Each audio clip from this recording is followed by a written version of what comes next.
atibatike zvechopu chopu.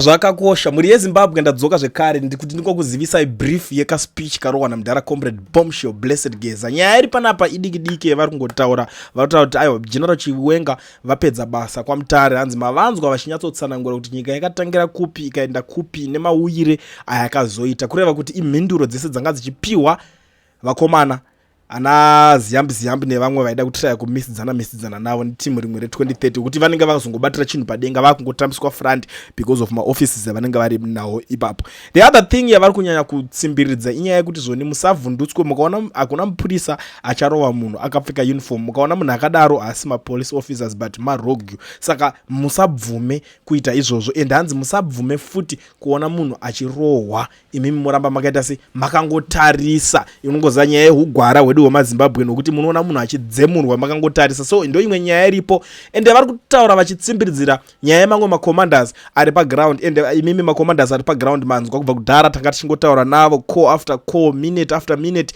tichitaura navo vachiti update ende ticharamba tichingotaura navo vachitiudza kuti zvinhu zvaapapi, chii chiri kutora nzvimbo chakuitika paground.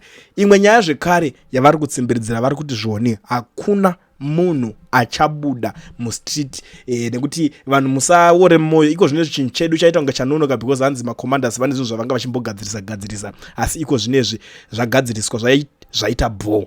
Ndo nyaya imwe yavari kutaura, saka vari kuti vanhu ngavasabve murodhi kusvika ED abva.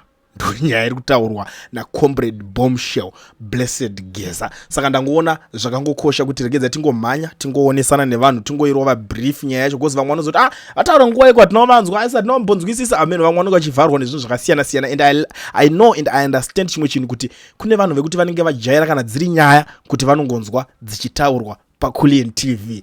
Ndaperera panapa ndo zvataurwa zvakakosha kubva kuna Mudhara Geza. Coolian TV team VAT asi vanhu vachishamsika. Coolian TV haichatsika, saka subscribe wozolaika nechawana zvisapa nachichazosha. Everybody say Coolian yeah. Information need brilliant yeah. Everybody say Coolian